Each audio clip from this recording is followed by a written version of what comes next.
청취자 여러분 안녕하십니까, 김민정입니다. 최근의 주요 이슈와 현안들을 패널들과 함께 진단하고 분석하며 전망해보는 이슈 플러스 지금 시작하겠습니다. 오늘 이슈 플러스에서는 미국과 전 세계를 휩쓸고 있는 코로나19 사태와 미 대선에 대한 주제로 이야기 나눠보겠습니다. 자, 오늘 이슈 플러스의 패널 먼저 소개해드리겠습니다. 김도영 UTD 정책학 교수, 김길수 KTN 편집위원, 최현준 보도국장 세 분 패널로 나와 계십니다. 안녕하세요. 안녕하세요. 안녕하세요. 네, 자, 코로나19 사태 긴 터널을 지나고 있는 것만 같습니다. 3월부터 미국에서 본격적인 감염이 퍼지기 시작한 신종 코로나 바이러스, 우리 삶의 많은 것들을 바꿔놨습니다. 이 미래가 불확실한 상황을 어렵고 힘들게 우리 모두가 겪어내고 있는 중인데요.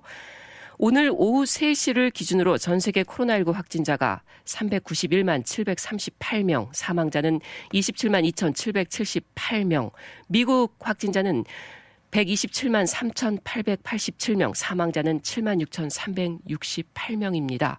그리고 우리가 사는 텍사스에서는 확진자가 3만 7,175명, 사망자 1,034명입니다. 테스트가 많아지고 빨라질수록 확진자 수도 빠르게 증가하고 있는데요. 자, 텍사스주 같은 경우 이 그렉 에봇 주지사에 의해서 이 쉘터 인 플레이스 명령이 4월 30일로 끝이 났죠. 그리고 지난 5월 1일부터 식당, 소매점 등이 25% 수용 인원 내에서 영업이 가능해지는 등 1차 경제 재개가 시작이 됐습니다. 그리고 예정보다 빠르게 이번 주 초에 에봇 주지사가 오늘부터 2차 경제 재개 행정명령을 내렸죠. 그래서 오늘부터 이미용실이라든지 네일샵 등의 영업 재개도 가능하게 됐습니다. 자, 하지만 또 다른 면에서 볼 때 지난 한 주를 보면 이 텍사스주의 확진자 수 계속해서 올라가고 있었거든요. 특히 달라스 카운티를 보면은 이 연일 최고치를 경신했습니다. 오늘 같은 경우 확진자 수 249명이다라는 발표가 조금 전에 나왔는데요. 이번 주 내내 200명을 훌쩍 넘는 확진자 수가 나오고 있는 거죠. 자, 상황이 이렇기 때문에 경제 재개에 대한 기대도 있지만 또 한편에선 우려도 나오는 등 논란이 이어지고 있는데요. 먼저 패널 여러분들, 이 그렉 에봇 텍사스 주지사가 이렇게 경제 재개를 밀어붙이는 배경 뭐라고 보십니까? 저는 우선 사회적인 요인과 그리고 경제적인 요인 두 가지를 꼽고 싶습니다. 네. 우선 사회적인 요인은 경제 제재와 또 쉽게 표현해서 자택에 머무는 기간이 길어지면서 사실상 경제 활동이 거의 마비되지 않았습니까? 이제 그러면서 사실상 그 사회적인 불만 요소가 굉장히 많이 팽창하고 있었다라고 보여지거든요. 예. 이제 그러면서 보도를 접해서 아시겠지만 텍사스를 비롯해서 미 전역에서 경제 재개를 요구하는 그 시민들의 목소리가 상당히 많이 일어나고 있었어요. 그렇기 때문에 사실 주정부 입장에서도 상당히 어떤 부담감을 느끼지 않았나라는 생각이 들고요. 네. 그래서 이것이 지금까지는 사실상 굉장히 안정된 상태에서 조용한 상태에서 그 시위를 벌이고 있지만 이것이 좀 더 악화될 경우에는 좀 더 사회적인 불안 요소들이 상당히 올라갈 거라는 그런 전망이 보이거든요. 특히 치안이라든가 하는 부분에 대해서도 염려하지 않을 수 없기 때문에 사회적인 요인이 그렇게 작용했을 것 같고 또한 경제적인 요인도 상당히 작용했을 거라는 분석입니다. 지금 약 2달에 걸친 그런 어떤 자택 쉘터 인 플레이스 그 자택에 머무는 시간이 길어지면서 경제 활동이 중단되다 보니까 사실상 개인 그 경제라든가 또 지역 경제가 거의 정말 밑바닥까지 왔다라는 그런 분석이 나올 정도로 안 좋거든요. 그래서 이런 면에서 더 이상 홀드하기가 어렵다라는 것이 아마 주정부 차원의 그런 결정이 아니었나라는 생각이 듭니다. 예. 텍사스주가 전 세계 석유의 약 5%를 생산을 하고 있고요. 미국에서만 석유 생산량의 40%를 감당하고 차지하는 상당히 비중이 있는 그런 스테이트입니다. 네. 그런데 특히 이 휴스턴 같은 경우에 대형 석유 회사들이 있는데 최근 국제적으로 유가가 하락하면서 이 주에서 걷어들이는 세금에 막대한 손실이 있습니다. 그런 부분도 에봇 텍사스 주지사가 감안을 했을 것 같고요. 아, 주에 돈이 많이 없어졌다는 얘기죠. 그렇죠. 그리고 에봇 주지사가 어제 백악관에서 트럼프 대통령을 만났어요. 근데 그 자리에서 텍사스가 미국에서 가장 낮은 코로나 사망률을 보이고 있다라고 강조를 했습니다. 사실 이거는 팩트긴 합니다. 텍사스가 다른 주보다는 사망자는 적어요. 자, 그리고 에봇 주지사가 이런 경제 재개 결정에 근거로 둔 건 역시 코로나19로부터 회복된 텍사스 주민들의 수가 새로운 감염자 수를 앞질렀다는 최근 통계 자료를 내세운 것 같은데요. 에봇 주지사가 코로나19 검사가 더 많이 진행됨에 따라 물론 이 양성 사례 수는 증가할 것으로 예상은 되지만 전반적으로 봤을 때 양성 사례의 비율이 낮아지고 있다는 발표를 했습니다. 예. 특히 지난 4월 20일 코로나19 양성 비율이 7.2%였는데 5월 5일 이 수치가 4.65%로 떨어졌다고 밝혔습니다. 이런 구체적인 근거를 대고 수치를 대고 얘기를 했는데 그래도 사실은 아까 앵커께서 얘기했지만 특히 달라스 카운티인 경우 연일 확진자가 기록 갱신을 하고 있을 정도로 글쎄요. 제가 보기에는 조금 이른 게 아닌가 이런 판단을 하지만 에봇 주지사로서도 아까 김 의원님 말씀하신 것처럼 이런 사회적 또 경제적 이 타격을 감안했을 때 이렇게 좀 급한 감은 있지만 경제 재개를 부분적으로나마 결정을 한 게 아닌가 싶습니다. 네. 지금 통계를 말씀하셔갖고 거기 한 가지 좀 약간 반론 아닌 반론을 한다면 지금 사실 지금으로서는 더 이상 확진자 수는 의미가 없다고 저는 생각을 하는데 그 이유가 아직까지 물론 텍사스가 사망률에서 다른 주에 비해서는 비교적 낮고 그다음에 동시에 지금 현재 뭐 ICU 베드라든가 아니면은 그 병상수 이런 것들을 이렇게 계속해서 실시간으로 모니터링하는 사이트들을 보면은 다른 주보다는 훨씬 경제가 좋기 때문에 비교적 훨씬 더 여유가 있고 그리고 뭐 다른 벤틸레이터나 아니면 뭐 마스크나 이런 것들이 그래도 훨씬 더 잘 준비되어 있는 걸로 현재로서는 나타나기 때문에 상대적으로 좋은 건 사실이지만 지금부터는 저희가 그런 어떤 그런 데이터를 볼 때 사망률에 더 집중해서 보여야 되는 거 맞고 그 부분에 낮은 거 맞는데 사실은 지금 확진자 수 그다음에 또 그 파지티브 비율 확진율은 사실 의미가 없는 게 아직까지 텍사스가 그 진단수로 본다면 다른 주에 비해서 훨씬 더 낮거든요. 인구가 네. 크다 보니까 특히 비슷한 인구를 갖고 있는 캘리포니아나 뉴욕이라는 거에 비해서 훨씬 더 작기 때문에 사실 지금 얼마나 확진율이 있느냐 또 확진자 수가 과연 도대체 얼마인가 이런 거에 대한 것은 사실은 굉장히 클리어하지 않은 상황이라고 보고요. 예, 그러니 검사율이 낮기 때문에. 그렇죠. 그래서 사실은 제가 그런 주지사라든가 정부들이 이런 통계를 들어가면서 우리가 열어야 된다라고 하는 거는 사실은 약간 그 끼워 맞추기라는 느낌이 들고요. 예. 그러나 중요한 것은 어쩔 수 없는 선택일 수밖에 없다는 생각인데 그 중에 하나가 지금 경제 문제, 사회 문제 다 동의하고 근데 한 가지는 그 지난 2달간 그 시행했던 정책들이 사실은 어느 정도 한계에 다다랐다라는 그 판단이라고 생각합니다. 네. 일부는 예를 들면은 이게 예전의 전염병 같은 그런 경험에서는 어느 정도 이렇게 강한 특히 어떤 다른 나라보다 훨씬 강한 2달간의 어떤 사회적 격리라든가 또 이런 뭐 자택 완전 봉쇄는 아니지만 했는데도 불구하고 이게 떨어지는 그런 그 추세도 보이지 않는 걸 봤을 때 이런 식의 사회적 격리 방식으로는 이러다가는 그 보건적인 차원에서도 좋아지는 것 없이 경제만 망칠 수 있다는 이런 어떤 그 위기의식이 나온 거라고 생각하고요. 예. 결국은 이제부터는 이게 그냥 예전에 우리가 3월 초에 닫을 때는 이렇게 한 달 고생하면 잘 좋아지겠지라는 마음이 다들 있었을 겁니다. 정책을 하는 사람이나 우리 일반 시민들도 그러나 이제는 그게 어느 정도 정책에 효과가 없다는 걸 판단하고 이제부터는 어떤 경제와 어떤 이런 보건적인 것을 같이 살리는 방향을 잡을 수밖에 없기 때문에 이런 식의 어떤 단계적 오픈을 결정하지 않았는가 이런 예, 뭐 상황적인 것도 이유가 되고 경제적인 상황, 뭐 사회적인 상황 또한 지금까지 해왔던 정책이 그렇게 효과적이지 않았기 때문에 이제는 뭔가 바꿀 때가 됐다. 뭐 이런 말씀도 해주셨는데 이 그레그 에봇 주지사가 공화당 소속이잖아요. 뭐 말씀하신 것처럼 트럼프 대통령 어제도 만나고 왔는데 이런 정치적인 부분에 있어서의 요인, 배경은 없을까요? 어떻게 보세요? 아무래도 있겠죠. 또 텍사스가 물론 지금 민주당이 대도시에선 강세라고 하지만 전체적으로 봤을 때는 아직은 레드거든요. 네. 그래서 이 트럼프 대통령의 또 정책에 그래도 힘을 실어줄 수밖에 없지 않나. 예. 그래서 정치적으로도 봤을 때 정치적인 영향도 분명히 고려가 됐을 거라 저는 생각합니다. 예. 네, 아울러서 저희가 지금 미국 현지인들이 코로나를 대하는 그 자세들을 저희가 지켜봤을 때, 한국과 비교를 해보면 어떤 위기의식이 사실 굉장히 좀, 현실적으로 다가오지 않는 것 같은 분위기가 상당히 많거든요. 네. 그래서 얼마 전에 개장했던 그 캘리포니아라든가 아니면 플로리다 같은 경우에 해변가가 넘쳐나고 거리두기 같은 건 아예 없어진 지가 오래되고 뭐 이러한 일상이 계속해서 그 진행되다 보니까 사실상 그 미국인들이 바라보는 코로나 위기 의식 자체가 그렇게 높지 않다. 그러나 만약에 미국인들이 경제적인 위기감을 말한다면 상당히 높다라는 결론이 나오거든요. 네. 그래서 지금 말씀하신 대로 정치적인 것 그 산술로 풀더라도 지금 미국인들이 코로나와 경제를 놓고서 어떤 선택의 여지가 있다면 경제를 택할 것이다. 네. 이제 그런 의미에서 실제 미국인들은 그렇죠. 그럴 것이다. 그런 의미에서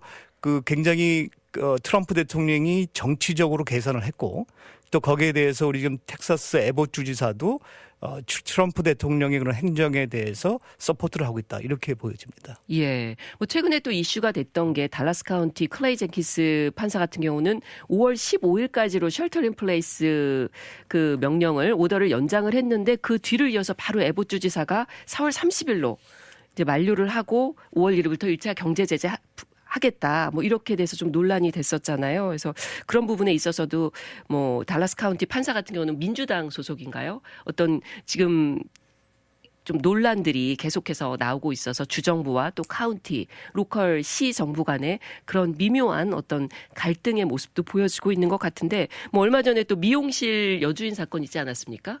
셸리 루터라는 달라스 미용실 주인이 이 영업이 오늘부터 미용실이 재개인데 이미 그 2주 전부터 영업을 해서 이 달라스 카운티에서는 제일로 넣었는데 그 오더를 듣지 않아서 에봇 주지사라든지 이제 그 주정부에선 풀어줘라 해서 풀어줘서 이 대통령까지 칭찬을 한 사례가 있는데 이 부분은 어떻게 우리가 볼 수 있을까요?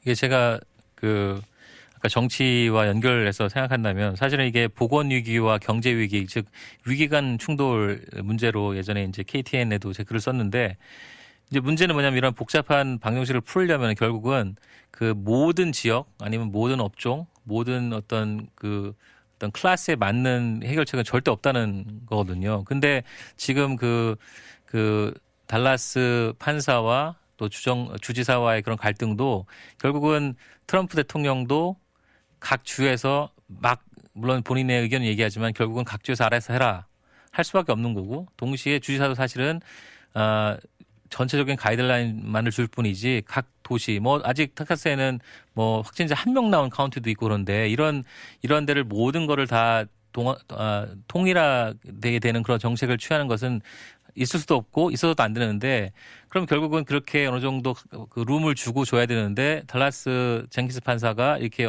거기 어떤 주 법을 어떻게 오버라이드하는 그런 정책을 했을 때 주정부 입장에서는 그것을 그 상황에 맞게 플렉스블하게 준용할 수 있도록 해야 되는데 거기서 또 반대로 해서 모든 그것은 주 법이 더 위다 이렇게 하면서 이렇게 갈등하는 모습을 보여주는 것이 제가 볼 때는 정치적인 싸움을 비칠 수밖에 없고 네. 그런 상황에서 피해를 보는 것은 결국 일반 시민의 소중한 생명과 재산이 아닌가 이런 생각이 들어서 좀 착잡하게 보고 있습니다. 예.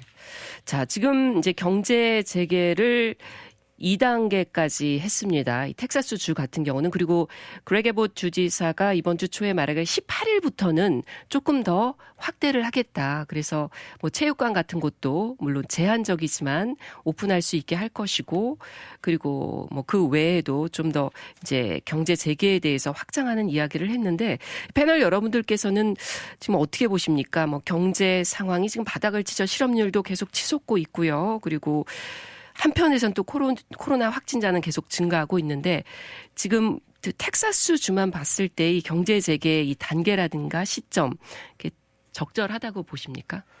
지난 3월에 텍사스주에서 첫 코로나19 감염자가 보고된 이후 현재까지 한 43만여 명이 텍사스 주민들이 43만여 명의 주민들이 코로나19 검사를 받았어요. 조금 전에 김도영 교수님 얘기한 것처럼 글쎄요. 텍사스의 경제 규모나 인구 이런 크기를 봤을 때 정말 턱없이 부족한 검진 숫자입니다. 그래서 글쎄요. 5월 1일자로 자택 대피령은 이 기간은 끝났지만 여전히 지금 하루 평균 1,000명 이상의 텍사스에서의 이 확진자가 보고가 되고 있습니다. 예. 그것이 7일 이상, 일주일이 넘게 지속이 됐단 말이에요. 이는 그 전주일 하루 평균 846명에 비하면은 한 20%가 넘게 증가한 수치입니다. 수치적으로 봤을 때. 예. 그래서 결론은 저는 텍사스의 경제 재개는 좀 이른 감이 있다. 물론 필요하지만 분명히 전 이른 감이 있다 보고요. 네. 이렇게 경기를 재개를 하려면은 글쎄요. 일단 저는 코로나19 진단 검사 수 자체가 대폭 확대돼야 되는 게 전 전제라고 봅니다. 예. 지속적인 경제 회복의 가장 큰 장애물이 뭐냐 하면 이 비즈니스의 영업 중단 사태를 다시 초래할 수 있는 코로나19의 재유행이란 말이에요. 그러기 위해서는 먼저 이 지역사회 전체의 건강 상태를 파악을 해야 하고 향후 전망을 해보려면은 우선 이 양질의 많은 검사 이 데이터가 필요합니다. 네. 그러기 위해서는 뭡니까? 코로나19 진단 검사 대폭 확대하는 일밖에 없습니다. 그래서 예. 이거를 먼저 확대하고서 그러고 재개를 하는 게 맞지 않나. 저는 개인적으로 그런 생각을 합니다. 좀 이르다. 네. 네. 저희가 원론적인 거로 접근을 하자면은 저도 최현준 국장께서 말씀하신 것이 순서가 맞다고 생각해요. 그러나 이제 현실성을 저희가 감안을 한다면은 지금 지난 2달 동안에 경제가 클로스돼 있는 상태에서 이미 사실 경제가 바닥을 쳤다는 얘기까지 나오고 있거든요. 그래서 그로 인한 실업자의 대량 양산이라든가 아니면 폐업이라든가 또 부도 이러한 그 도미노 현상이 계속해서 벌어지고 있는 상황이기 때문에 저희가 그런 현실적인 상황을 또 감안하지 않을 수 없다라는 것을 저희가 생각한다면은 저는 사실 제가 지난번 방송에서도 말씀을 드렸지만 5월 초 정도는 일부분이라도 재개가 돼야 된다라고 전망을 했었거든요. 근데 저는 네. 지금도 그 생각에는 변함이 없고요. 다만 이제 그 경제 재개가 시작됐다면은 그 보건 방역적인 면에서의 어떤 대처도 따라줘야 된다는 거죠. 그런 전제가 만약에 되어진다면은 그래서 말씀하시는 것처럼 진단 검사가 좀 더 확대되고 그리고 마스크 어떤 생활 수칙 같은 것들이 철저하게 지켜지는 그런 어떤 그 양분화된 그런 그 공동 보조가 맞춰진다면은 저는 지금도 어쩌면 현실적으로 볼 때는 너무 이른 것만은 아니다라는 그런 예. 판단을 합니다. 예, 뭐 경제적인 상황으로 봤을 때 지금 때가 됐다. 뭐 이렇게 보시는 것 같네요.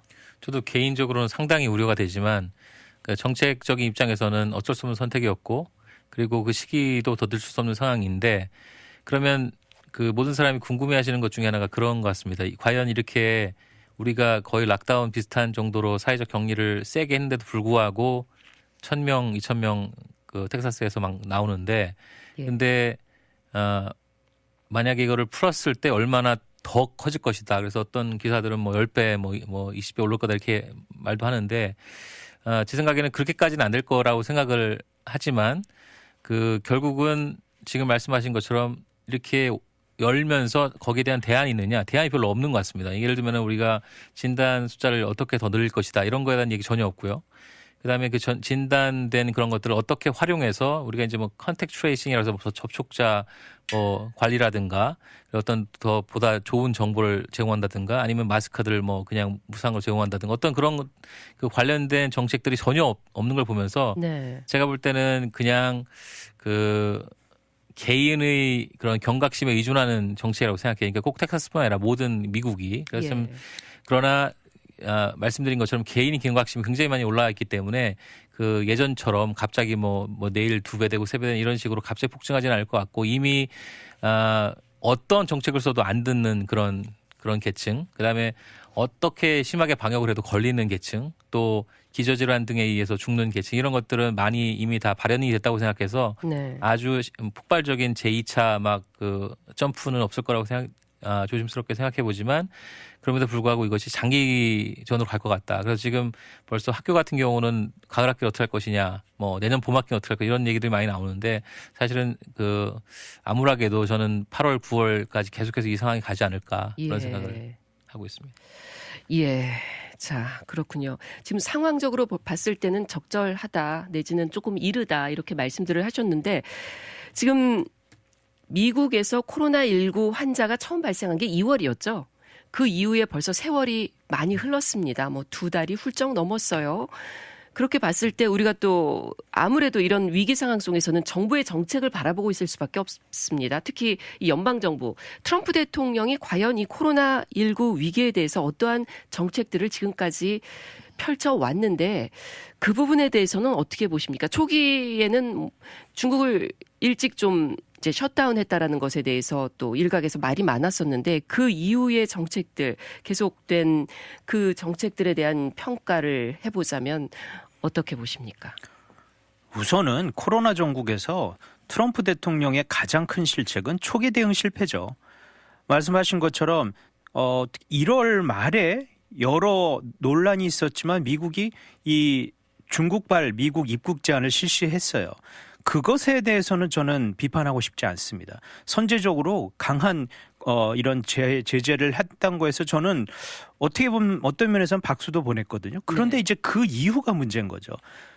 한 달 반? 길게는 2달의 이 골든 타임이 있었는데 그럼에도 불구하고 진단 키트나 뭐 의료 장비, 의료시설 확보라든가 아니면 뭐 대국민 방역 대책에 대해서 구체적으로 전혀 준비가 안 됐어요. 트럼프 정부가. 예. 그래서 이런 준비 미흡 사태의 발생에 대해서 트럼프 대통령이 이 코로나 바이러스 사태를 그렇게 심각하게 보지 않았기 때문에 준비가 소홀했던 것 아니냐. 이런 비판은 하지가 않을 수가 없습니다. 네. 그리고 그 노벨 경제학상을 받은 뉴욕시립대 폴 트루그먼 교수가 이런 얘기를 했거든요. 자아가 너무 연약해 자신이 범한 어떤 종류의 오류도 인정할 수가 없어 징징대는 어린아이 같은 남자가 미국을 이끌고 있다. 상당히 강한 톤으로 트럼프 대통령을 비판을 했어요. 예. 저는 솔직히 상당 부분 동의합니다. 트럼프 대통령이 자신의 이런 실수나 과오를 인정하는 건 전 한 번도 못 봤습니다.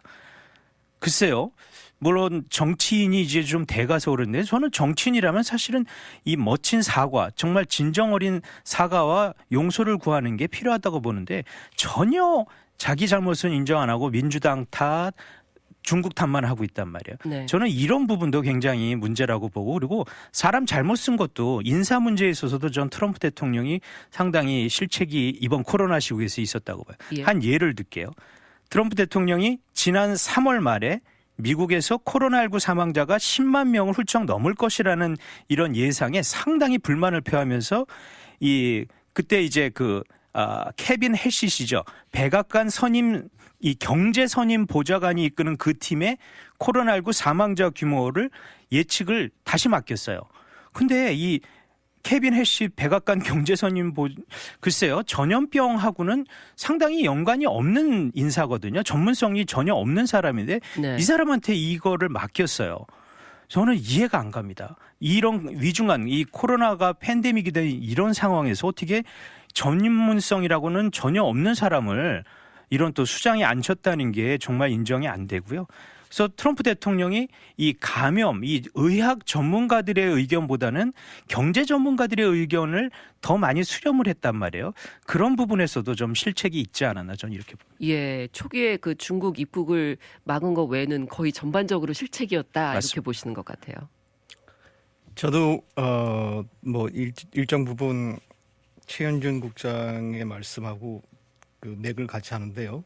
그 밖에도 저희가 이번 코로나 그 위기에 대처하는 트럼프 대통령의 어떤 능력은 몇 가지로 좀 나눠서 구분할 필요가 있다. 우선 첫 번째로는 컨트롤 타워의 역할을 제대로 하고 있느냐라는 걸 제가 봐야 될 것 같아요. 예. 그래서 사실상 우리 한국의 경우가 참 좋은 경우였는데 이번 그 코로나 위기가 한국에 왔을 때 대통령이 나서서 브리핑하지 않았죠.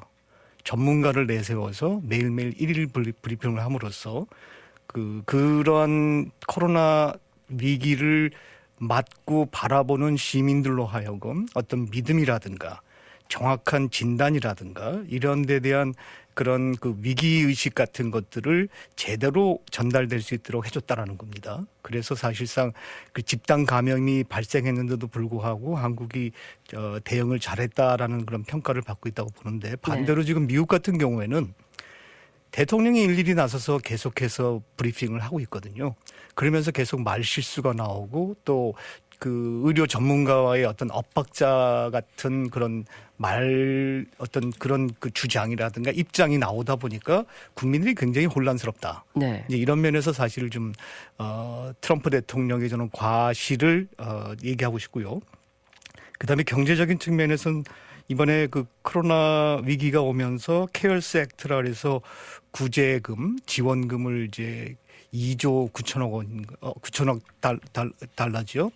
를 어마어마한 그 돈을 그 풀어서 지금 국민들한테 여러 가지 면에서 지원을 하고 있는데 과연 이것이 처음 초기적인 스테이지에서는 일정 부분이 도움이 될지 모르지만 앞으로 이것이 장기화됐을 경우에 계속해서 국채를 발행하고 그것이 또 오히려 국가로서는 부채로 이어지고 이러한 악순환이 이어지지 않을까라는 또 우려를 낳고 있거든요. 예. 그래서 이런 부분에 대해서도 좀 제가 좀 우려할 만하고 마지막으로 지금 사실 그 정치 외교적인 면에서 봤을 때 너무 이걸 트럼프 대통령이 정치적으로 풀려고 하다 보니까 무리하게 이것을 뭐 중국의 책임이 있으니까 중국의 어떤 식으로든 그 보상을 받아내겠다라고 주장하고 있잖아요. 근데 이런 것들로 인해서 오히려 국민들은 마치 이것이 정말 어떤 그 보건의학적인 위기가 아니라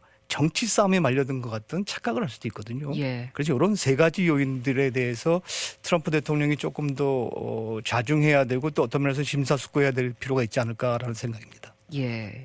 트럼프 대통령의 유화적인 그런 성향이라든가 그런 지도자로서 갖지 말아야 할 자질에 대해서는 내일 새벽까지 얘기해도 뭐 지나치지 않을 만큼 굉장히 뭐 많은 분들이 물론 좋아하는 분도 있겠지만 근데 그거에만 책임을 돌리고 그거를만 우리가 비판하다 보면 결국은 그 트럼프만 과연 그 자리에 내려오면 되느냐. 근데 저는 거기에서는 비관적으로 생각합니다. 그 이유는 그 우리가 이제 한국 그 코리안 아메리칸이다 보니까 한국 이제 또 정부랑 많이 비교하게 되는데 한국이 좀 이제 방역을 잘하는 모습이 보여지고 미국이 못했기 때문에 왜 여기는 그렇게 할 수 없느냐 이렇게 많이 비교를 하게 되는데 사실은 한국하고 미국은 여러 가지 그 어떤 제도라든가 또 국가 뭐 문화도 그렇고 뭐 여러 가지 다르기 때문에 1대1 비교는 어렵다고 생각이 되고 그렇기 때문에 사실 다양한 그런 목소리를 아우르는 훨씬 더 큰 그런 그 스케일의 나라를 이렇게 한국처럼 약간 일사불란하게 운영하는 건 어려울 수도 있다고 생각합니다. 근데 네. 가장 중요한 것은 특히 트럼프나 또 지금 지도층에서 가장 잘못한 것은 뭐 항상 얘기 나온 거지만 미국의 공공보건 문제라고 생각이 돼서 저는 지금 이 코로나19가 터졌을 때 트럼프가 아니고 다른 사람이 있다 하더라도 특히 최근에 뭐 다른 당이라든가 뭐 다른 그런 좋은 그런 리스펙트가 있는 대통령이 들어갔다 하더라도 큰 차이가 없었을 수도 있다라는 생각을 하는 이유가 뭐냐면 이건 예. 시스템의 문제고 그다음에 한 번도 경험해보지 못한 이런 식의 정말 그 여러 가지 악조건들이 조합된 이러한 신종 전염병에 대응할 준비가 전체 시스템 또 전체 국민들이 안 돼 있다고 있었다고 생각하기 때문에 처음에 아까 얘기했지만 왜 초기 대응이 안 되느냐. 제가 볼 때는 트럼프도 마찬가지지만 그 위에 있는 모든 사람들 특히 그 어떻게 보면 전 세계를 그 이끌어가는 그런 지도층들에 있는 사람들, 연구하는 사람들, 모든 사람들이 너무 이거를 쉽게 본 거죠. 예. 좀 지나면 이렇게 될 것처럼.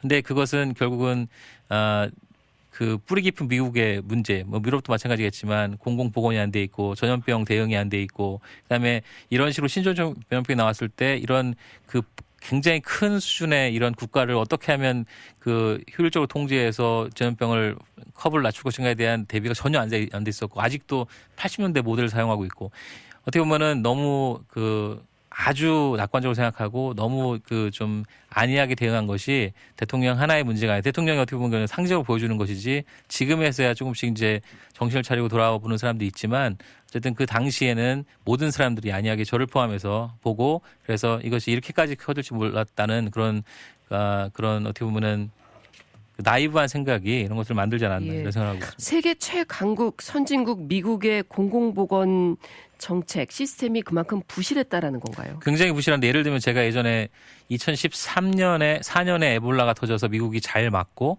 2015년에 그 메르스가 터져서 굉장히 한국이 그러니까 안 좋은 그런 결과 났을 때 제가 이제 비교하는 강의를 많이 했었는데 그때만 해도 잘 대응했으면 4명까지 끝나니까 그래서 그때만 해도 지금 한국에서 하고 있는 예를 들어서 비행기를 한 명을 확진자가 타고 가면 그 비행기에 탄 250명을 다 접촉하고 이런 것들을 했어요. 미국도 시스템이. 근데 그때 그것이 일어난 다음에 오바마 정부 때인데 굉장히 천문학적인 돈을 들여서 예산을 해서 공공보건을 세우자 했는데 그것이 트럼프 정부 들어온 다음에 다 무너졌습니다. 다 하나도 지원 안 하고.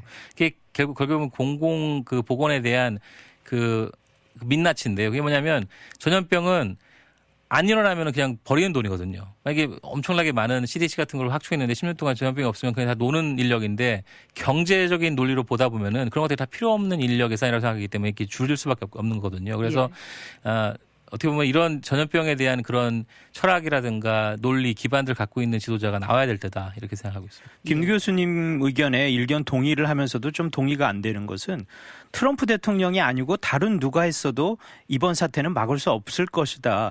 일견 타당한 의견이지만 또 아닌 것이 맞습니다. 이게 전 세계적으로 이렇게까지 코로나가 여파가 클지 예상한 사람이 누가 있었겠습니까? 하지만 대통령이라는 자리, 특히 이제 미국이 갖는 이 상징성과 세계적 위상을 봤을 때, 자, 이렇게 됐다면은 초기에 그러면은 이 코로나 사태가 장기화할 것임을 솔직히 밝혔어야 하고요. 그리고 대안들을 소개를 했어야 합니다. 그리고 대안별 계획들도 이 제시를 했어야 되고 사회적 합의를 모색하려 노력을 했어야 되는데 저는 그런 부분에서 트럼프 대통령이 전혀 준비가 되지 않았고 하지 않았다. 전 이것을 비판하고 싶은 겁니다. 예. 또 한 가지 더 붙이자면은 뭐 이건 트럼프 대통령과 관련된 게 아니라 이번 이렇게 코로나 위기가 이렇게까지 확산된 데는 사실 그 코로나 19에 대한 정보가 진짜 없었다.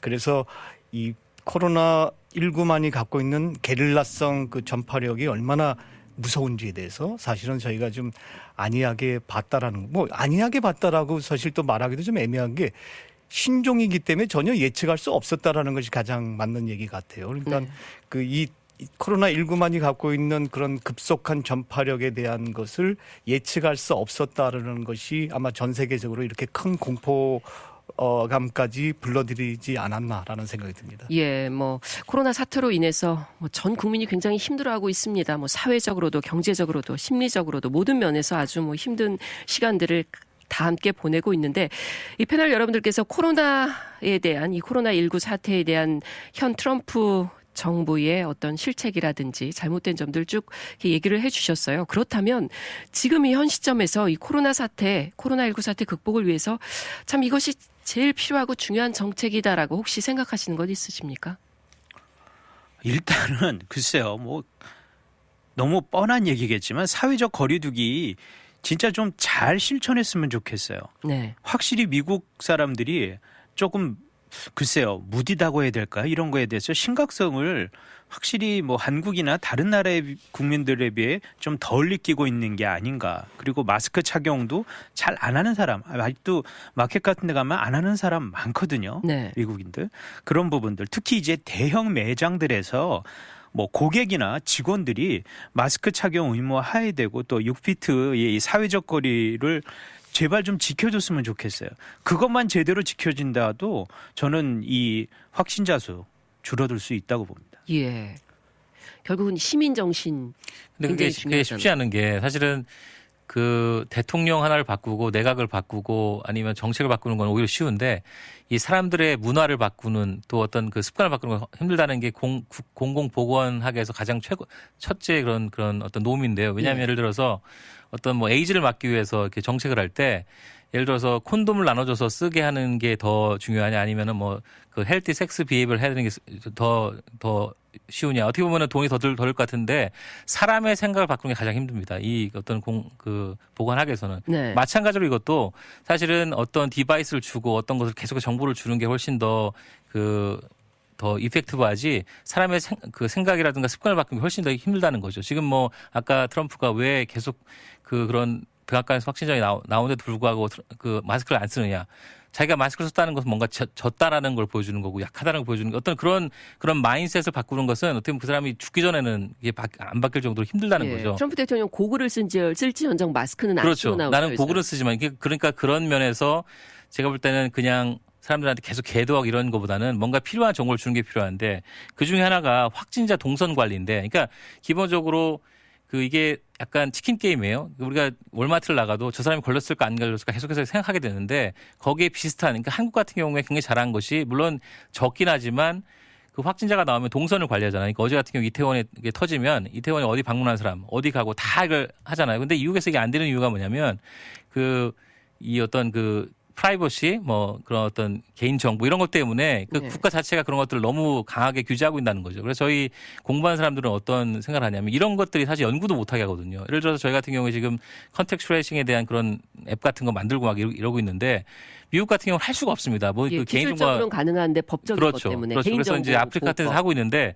그래서 이런 정말 전대미문의 이런 전염병이 저희의 그런 것도 바꿀 수 있는 계기가 돼야 된다고 생각하거든요. 그래서 실제로 한국처럼 한국도 하는 건데 우리가 맨날 트럼프 대통령 나와가지고 한국이 잘한다 하는데 그렇게 립 서비스만 할 게 아니라 한국에서 왜 잘하는가. 물론 마스크를 쓰는 것도 물론 있겠지만 이런 확진자 동선 관리를 발표해서 예를 들어서 월마트 같은 경우에도 오늘 여기 로얄랜에서 누가 나왔다. 그러면은 물론 프라이버시는 침해가 될 수 있겠지만 많은 사람들이 이걸 통해서 확진자가 줄어들 수 있잖아요. 그런 것들을 전향적으로 굉장히 좀 이번 기회를 통해서 받아들여야 되는데 예. 그런 부분이 좀 안타까워서 그냥 계속해서 쓰자 이렇게만 하기에는 좀 아직 먼 길이다 이렇게 예. 생각하고 있습니다. 사실 이 확진자 동선 관리 부분도 상당히 논란이 되는 부분이에요. 일각에서는 이거 개인정보 침해하는 거다. 이렇게 나오고 아니다. 지금 이렇게라도 해야 된다. 근데 김 교수께서는 확진자 동선 관리 더 확실하게 해야 된다. 앱을 다운받는다든지. 그러니까 사람의 생명보다 정보가 더 중요한 그런 나라가 네. 되고 있는 거죠. 현재. 그런 면에서 봤을 때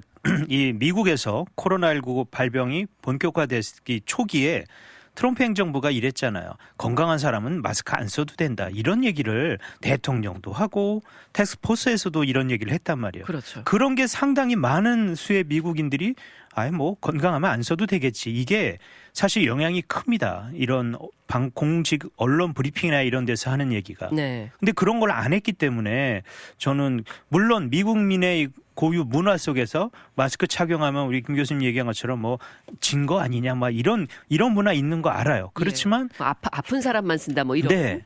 근데 이거는 정말 누구도 예상은 못했지만 이미 이게 전염성이 빠르다는 거를 알았잖아요. 결과 수치가 나왔잖아요. 그러면 그거를 마스크 착용을 하게 했어야 되는데 건강한 사람은 안 써도 된다 이렇게 얘기하니까 더 혼란스러운 거예요. 그래서 사실상 저는 지금 말씀하신 대로 문화와 습관을 바꾼다는 게 사실 보통 어려운 일이 아니거든요.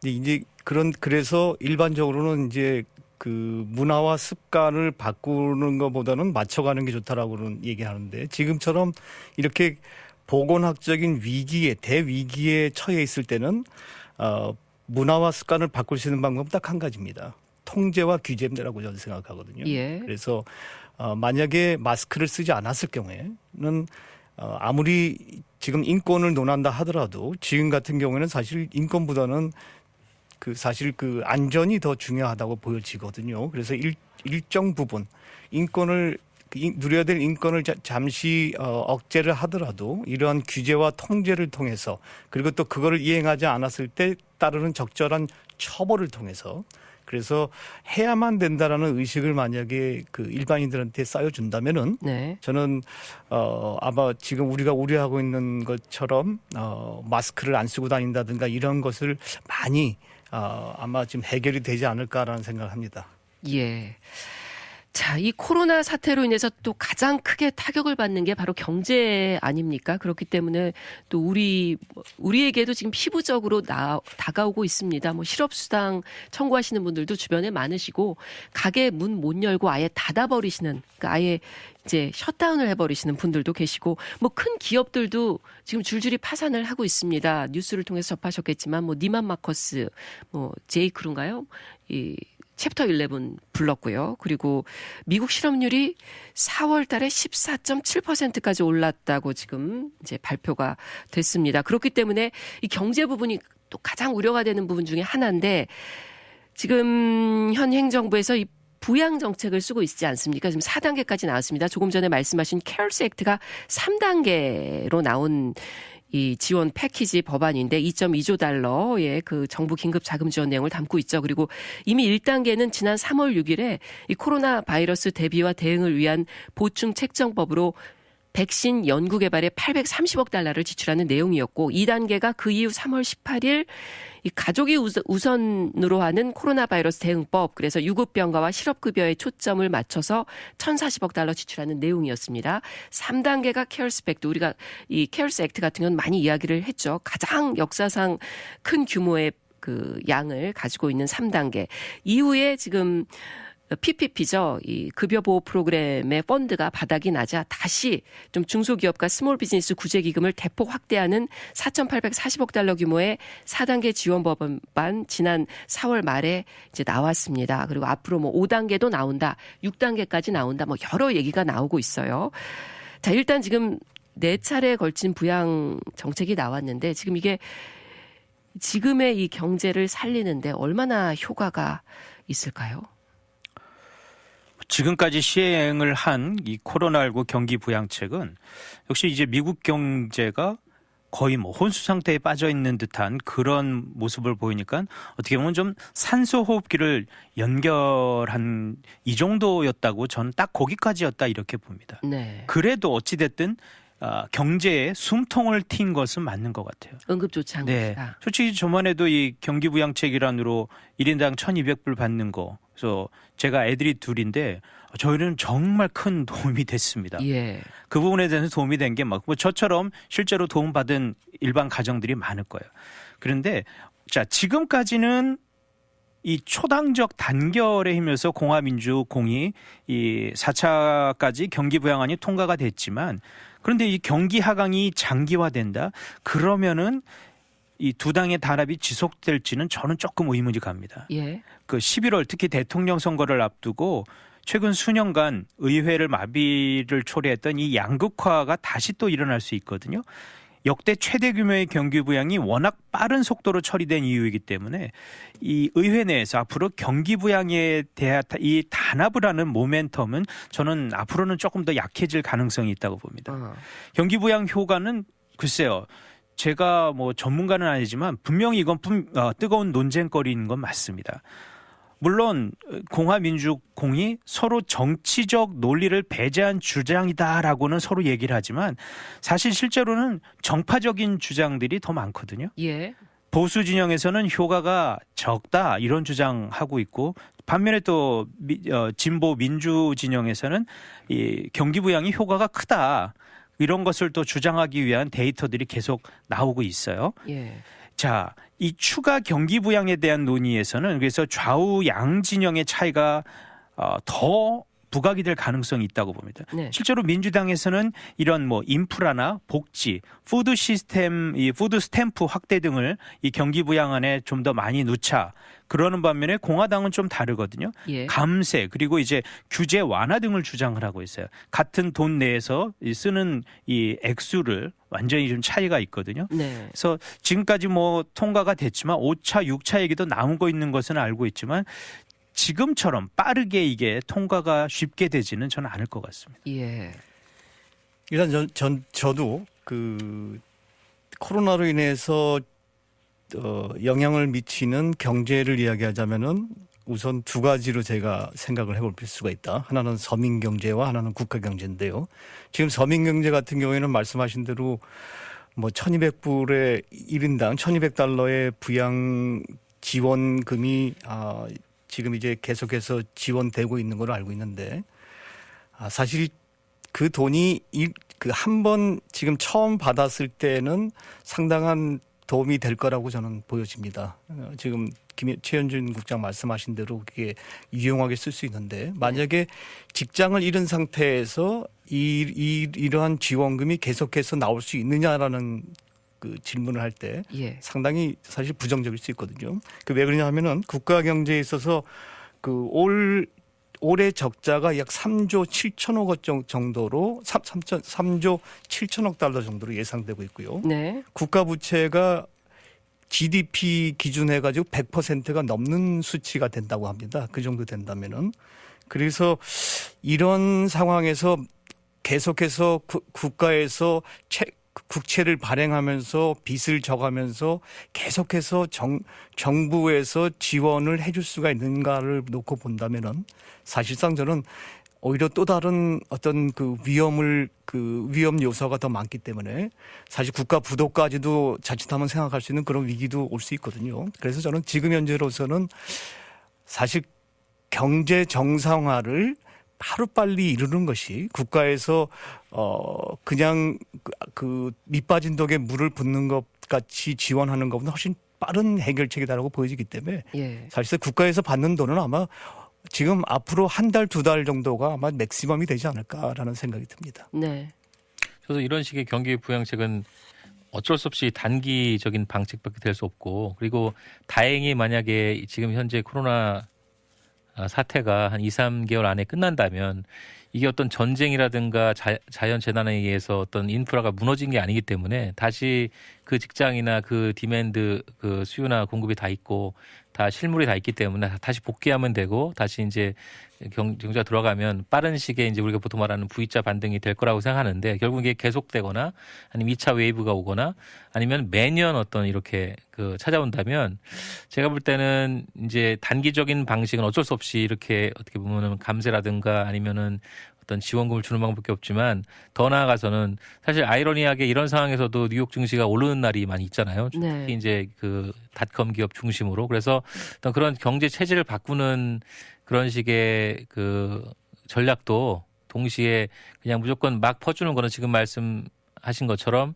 이게 조금 더 지속되면 큰 국가 경제 위기가 될 수 있기 때문에 국가 입장에서는 똑같은 돈을 쓰되 그런 식의 장기적인 그 플랜 B도 가지고 있어야 될 것 같고, 특히 또 개인 입장에서도 마찬가지로 이게 얼마 있으면 종식하겠지, 나는 예전 직장으로 돌아가면 돼, 이렇게 하기보다는 조금 더 앞으로 또 얘기하겠지만 뉴노멀을 대비하는 그런 식으로 자신을 개발하고 또 어떤 그런 새로운 그 가능성이 있는 그런 어떤 스킬셋을 찾는 그런 것도 고민해 보야 되지 않을까 플랜 하고 B 있습니다. 만들어놔야 된다. 네네. 아직 모르니까 그렇죠. 앞날이 어떻게 될지 너무도 불확실하기 때문에 이런 말씀하시는데, 지금 경제 정상화에 대한 이야기들이 좀 많이 나왔습니다. 경제 전문가들에 의하면 V자형이다, U자형이다, 혹은 L자형이다, 혹은 그 중간에 나이키형이다, 이런 얘기들도 나오고 있잖아요.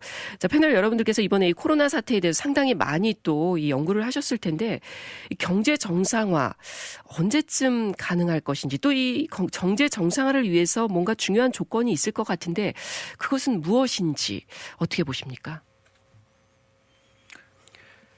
저는 일단 그 경제 정상화는 일단 경제 재개부터 발판이 시작될 거라고 생각됩니다. 예. 그래서 우선 첫 단추는 깨어진 거라고 생각하는데, 앞으로 이것이 지금 이렇게 부분적인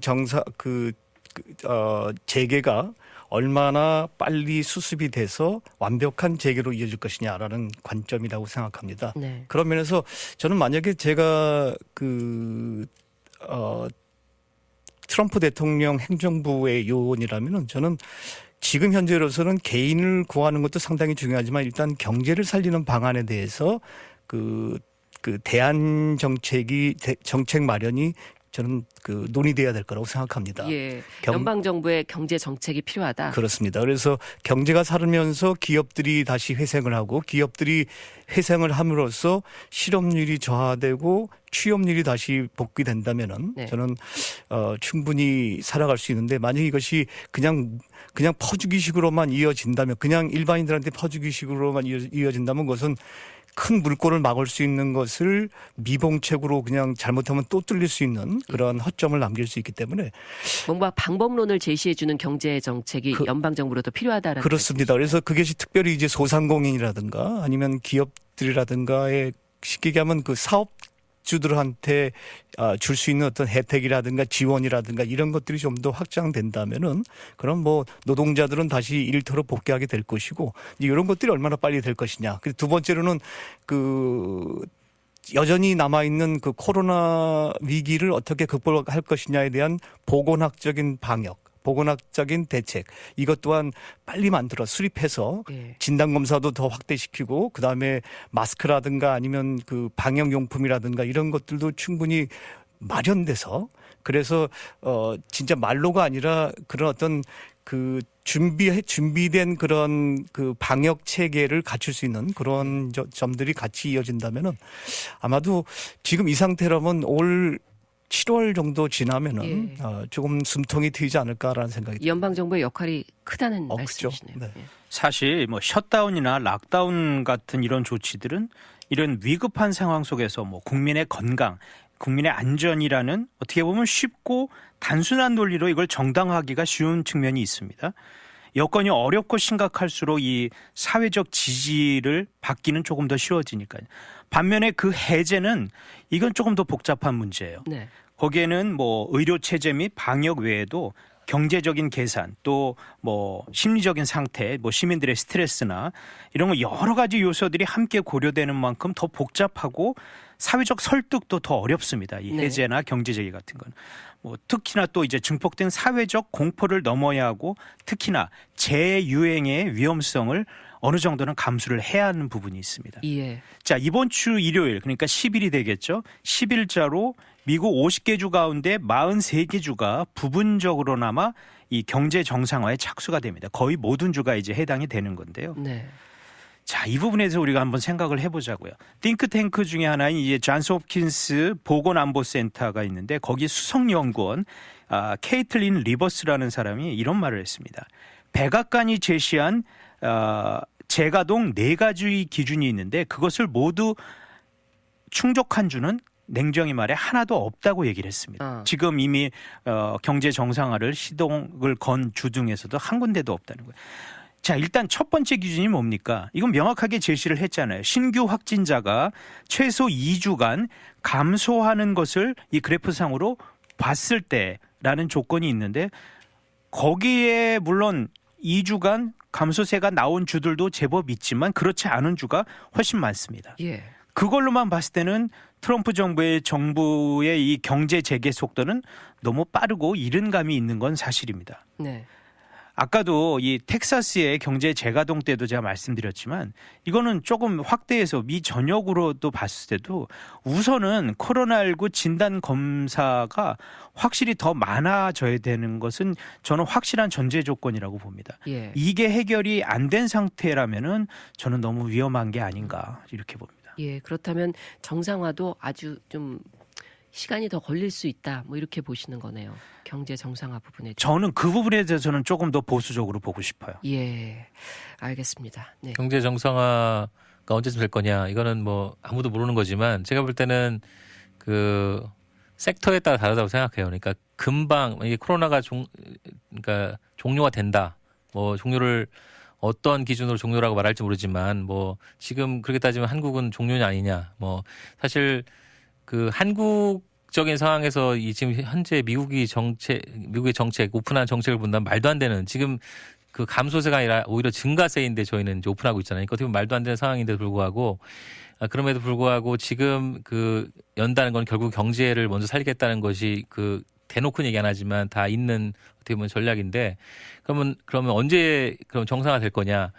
그 열기만 하면 그리고 사람들이 이용을 하고 한다면 이렇다 주로 내수라든가 어떤 그런 일반 삶에 필요한 이런 것들은 유지가 빨리 정상화 될 거라고 생각합니다. 그러나 이번 기회를 통해서 이제 사람들이 겪은 그런 효과가 직접적 영향을 미치는 그런 식의 산업들은 굉장히 오래 갈 거라고 생각해요. 그래서 항공이라든가 그러니까 접촉이 많을 수 있는 그런 기본적으로 인간들이 접촉해 함으로써 계속의 전파가 그 굉장히 라이클리한 그런 업종들이 있잖아요. 예. 그런 것들은 꽤 오랫동안 그리고 어떤 초기 투자가 많아서 이런 식의 한 2, 3개월의 락다운이 큰 영향을 미칠 수 있는 그런 산업들 있잖아요. 뭐 이제 그런 거. 그다음에 특히 요즘 뭐 니먼 마쿠스 아까 말씀하셨지만 그런 식의 그 대안이 있는 그런 산업들. 그러니까 온라인으로 할 수 있는 산업들이면 당연히 죽겠죠. 앞으로 사람들이 안 할 테니까. 그래서 어떤 산업이나 업종에 따라서 다른 식의 그런 경기 회복이 될 거라고 생각하기 때문에 그런 예. 것들을 굉장히 지혜롭게 바라보는 그런 전략도 필요하지 않나. 물론 이 무한정 결정을 미룰 수는 없죠. 아무리 뭐 안전, 건강이 목표라고 하지만 이 계속해서 고강적 사회적 거리두기 유지가 계속된다면은 그로 인해서 파생될 문제들은 사실 엄청납니다. 네. 더군다나 이제 분명한 사람들의 임계점도 분명히 올 거고요. 그래도 맞습니다. 분명 경제 너무너무 심각한데 그래도 저는 사람의 건강이 우선이라고 생각합니다. 예. 비즈니스 활동을 하려고 해도 건강히 할 수 있는 거거든요. 실제로 프랑스가 오는 5월 24일로 이 국가 비상사태가 끝나지만 이걸 2달 더 연장을 했습니다. 마크롱 대통령이 7월 24일까지로 비상사태를 2달 동안 연장을 하면서 네. 사회적 거리두기 계속 2달간 더 유지할 거라고 했거든요. 저는 이게 맞다고 봅니다. 예. 알겠습니다. 자, 김도영 교수께서 조금 전에 뉴노멀이라는 이야기를 하셨어요. 지금 또 가장 많이 회자되는 이 단어 중에 하나가 뉴노멀 아닙니까? 그 부분 한번 같이 이야기해 봤으면 좋겠는데 우리가 지금 가장 많이 여러분들이 듣고 또 하시는 말 중에 일상이 그렇게 좋은 줄 몰랐다. 이 코로나 위기로 인해서 달라진 이 일상을 보내고 있지 않습니까? 코로나 사태 전 일상으로 복귀가 얼마나 가능할까요? 그리고 이후에 펼쳐질 변화, 이 포스트 코로나 벌써 얘기 나오고 있는데 어떤 분야에서 어떻게 이루어질 것인지 이 뉴 노멀은 과연 무엇이고 이미 시작한 것인지 이 부분 한번 이야기 나눠보도록 하죠. 어떻게 보십니까? 저는 이것 또한 이제 개인적인 그 차원과 그다음에 이제 개인의 일상적인 차원과 또 개인의 경제적인 차원에서 아마 새로운 뉴노멀 시대가 펼칠 수 있을 거라고 생각됩니다. 예. 그러니까 예를 들어서 이제 그 자금에 대해서 어떤 그 경제를 운영하는 예산을 운영을 집안 경제를 운영하는 그런 차원에서도 지금까지 해왔던 방식에서 좀 벗어날 것 같다. 다시 말하면은 그동안은 사실 그냥 안정적인 패턴을 쫓아서 가다 보면은 그냥 그것이 다음으로 연결되고 또다시 또 새로운 그 비슷한 생활이 계속 돌아가는 일상이었는데 지금 코로나 사태를 겪으면서 나온 것이 뭔가 비상사태에 대비해야 되는 그런 라이프가 필요하다. 라는 어떤 위기의식이라든가 어떤 절체절명이라는 그런 미래에 대한 불확실성 같은 것들을 아마 많이 느꼈을 것 같아요. 그래서 개인적인 그 경제 생활에서도 그동안 그 저금 같은 거 또 그 어떤 세이빙 같은 거에 대해서 별로 관심을 두지 않았던 삶이었다면은 지금은 조금 더 내가 뭔가 비상사태를 대비해서 저축을 해야 될 필요가 있다는 그런 어떤 필요성 같은 거를 많이 느꼈을 것 같고요. 예. 그다음에 이제 경제 사업 부분으로 들어가자면은 이제는 그 만약에 비상사태에 대비해서 우리가 옛날에 운영했던 또 경영했던 방식을 그대로 유지할 것이 아니라 포스트 코로나에 있어서는 변형된 뭔가 어떤 위기의식이 오더라도 내가 내 사업체를 구제할 수 있는 그런 방향으로의 어떤 정책을 수립해야 될 것 같다. 그 가장 많은 것들이 요즘 그 투고라든가 아니면 온라인 비즈니스라든가 뭔가 지금 그동안 우리가 해왔던 일상적인 그런 비즈니스 수준에서 조금 탈피한 그 노멀 시대를 대비해야겠다라는 생각들이 아마 많지 않을까. 그렇게 보여집니다. 예, 개인적으로도 비즈니스적으로도 많이 달라질 것이다. 그렇습니다. 이렇게 보시네요. 2000년 이후에 발생한 이 악명 높은 감염병들은 모두가 다 바이러스에서 비롯됐다고 합니다. 현재 세계보건기구 WHO가 이 잠재적 감염병 후보군으로 추적하는 것만 7천 건이 넘는다고 합니다. 얘기는 뭐냐면 어느 사이인가 이 바이러스 감염이 일상이 된 바이러스 뉴노멀 시대가 이미 시작을 했다라는 것이거든요. 예. 단지 우리들이 좀 정색을 하고 이것을 구체적으로 들여다보지 않았을 뿐이지 이미 시작이 된 것 같아요. 자, 이 코로나19 팬데믹으로 너무 잘 아시겠지만 온라인 쇼핑 급속히 확산했죠. 재택근무, 또 화상회의, 또 원격 수업 이런 것들이 정말 비대면 방식의 소통과 이런 거래를 많이 경험을 했습니다. 처음에는 너무 어색해지고 낯설었지만 시간이 지나면서 또 어느 정도 적응을 또 해간단 말이에요. 이렇게 변화된 새로운 일상은 또 이를 뒷받침하는 통신, 또 화상, 증강현실, 이 플랫폼 등의 기술의 새로운 또 기회가 또 새로운 이런 기술들이 창출이 될 거라 좀 보고요. 네. 이 뉴노멀은 저는 필연적이라고 봅니다. 필연적이다. 이미 시작했다. 네. 예. 일상생활하고 경제에서의 눈노말은 다 말씀하셨기 때문에 저는 이제 약간 그런 어떤 그 마인셋의 눈노말을 말씀드리면 사실은 그 노말이라는 거는 이게 뭐 당연히 항상 있는 일이지 생각하기 노말이잖아요. 근데 새로운 노말이라는 건데 사실은 저는 뉴노말이 되려면 뭔가 강한 스카, 그러니까 어떤 강한 자국이 남아야 된다고 생각해요. 어떤 사람이든. 그러니까 예를 들면 교통사고 경험 있는 사람들 운전을 조심하고 또 이번에 예를 들어서 코로나에 걸린 사람들은 더 조심하겠죠. 그러나 많은 사람들이 안 걸렸다면 사실은 그 어떤 개인 위생 같은 거 뭐 손을 꼭 씻고 이런 것들은 사실은 만약에 1, 2년 정도 감염이 없다면 금방 잊어버릴 수 있는 거예요. 그러니까 본인이 강한 자국으로 남아있지 않다면. 예. 근데 저는 그 하나 예를 든다면 한국의 이제 세월호 같은 경우가 그 또 아니면 메르스 같은 경우에서 이번에 한국이 굉장히 잘한 게 물론 정부가 바뀌어서 뭐 그렇다고 말하는 사람도 있지만 제가 볼 때는 한국 자체가 그런 메르스의 기억, 세월호의 기억을 굉장히 큰 자국으로 받아들였기 때문에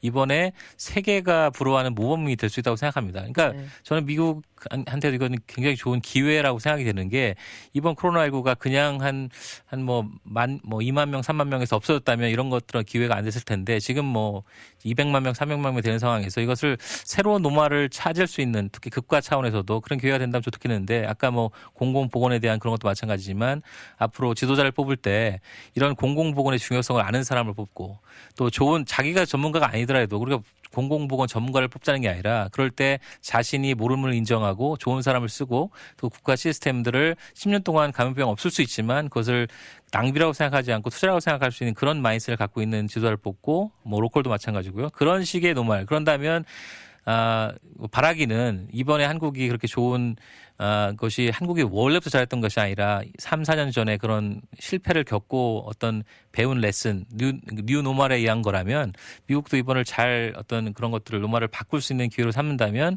다음번 지금 제가 볼 때는 뭐 코로나 2021 생길 거라고 생각합니다. 충분히. 네. 그래서 그럴 때는 조금 더 달라진 모습을 보일 수 있지 않을까 그렇게 생각하고 있습니다. 예. 지금 말미에 그 말씀하셨죠. 코로나 19가 아니라 20도 생길 것이다. 지금 제2의 코로나 사태가 또 벌어질 수 있다라는 이야기들도 나오고 있는데 만약에 그렇다면 개인과 사회 또 국가적으로는 어떤 준비가 필요할까요? 우선 개인과 사회, 국가를 세 가지로 한번 나눠서 생각하자면요. 우선 개인들은 말씀하신 대로 이제 생활 속에서의 안전수칙 생활화가 이제 노멀화가 될 것 같아요. 그래서 조금 더 그 바이러스라든가 이런 어떤 면역 체계에 대한 관심이 좀 높아질 것 같고 거기에 따른 생활의 변화가 있을 것 같고요.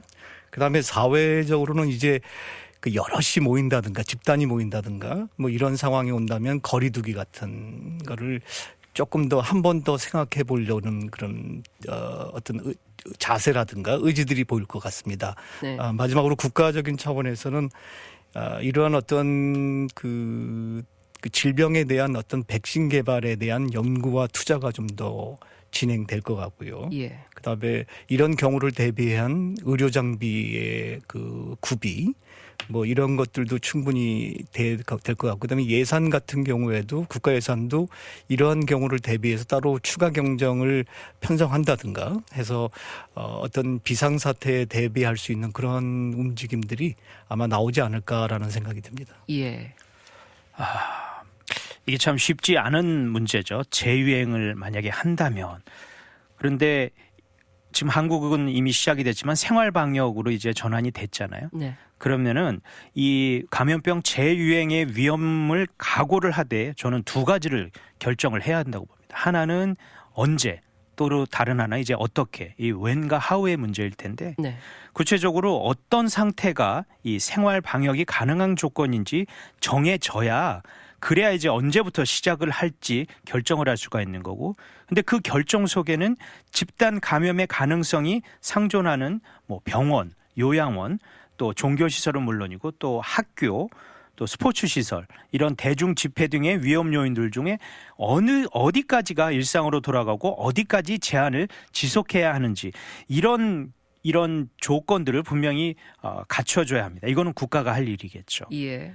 근데 만약에 그 범위의 지정이 잘못되면 좀 과도한 완화의 시그널로 해석이 돼가지고 사회 분위기가 급속히 이완되고 있고 또 섣불리 결정을 했다가 이게 또 재유행을 하면은 또 다시 사회적 거리두기를 하기도 또 그대로 방치하기도 어려운 그야말로 진퇴양난에 빠질 수가 있거든요. 네. 과거 그 스페인 독감이 그랬잖아요. 봄에는 좀 나아졌다가 가을에 다시 또 재유행을 해서 엄청난 후폭풍이 있었던 것처럼 그렇죠.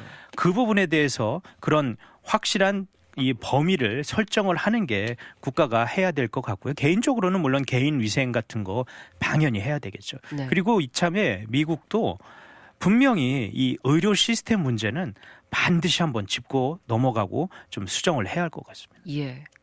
오늘 제 이제 국제보건 그 수업 기말고사를 봤는데 제 8번 문제를 뭘로 냈냐면 그 독감이나 이런 거에 비해 물론 쉽기는 쉬워요. 그러니까 독감이나 이런 거에 비해서 왜 코로나 코비드 19이 훨씬 더 무섭고 우리가 주의해야 되느냐 이것이 그냥 질문이에요.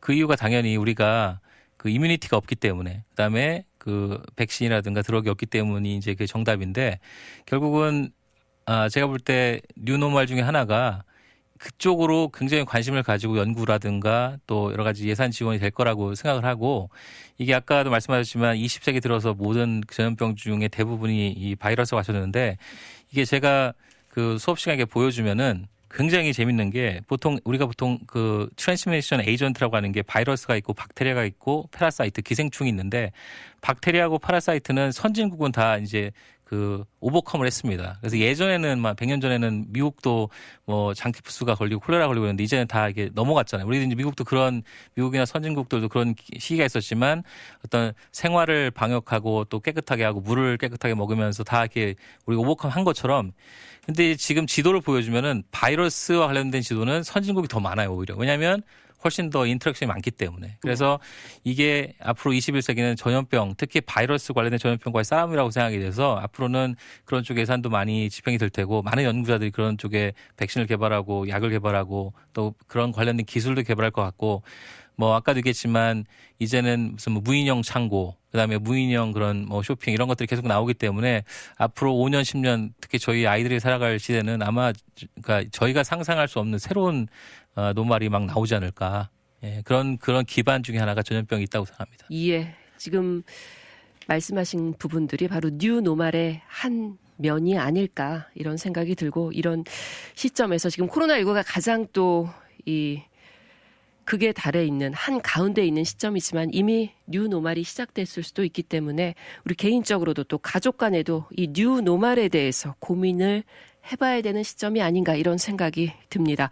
자, 청취자 여러분 이슈 플러스 오늘 여기서 마치겠습니다. 오늘 패널로 함께해 주신 김도영 교수, 김길수 KTN 편집위원, 최현준 보도국장 세 분 수고 많으셨습니다. 감사합니다. 고맙습니다. 네, 함께해 주시고 청취해 주신 여러분 감사합니다. 김민정이었습니다. 주말 잘 보내십시오.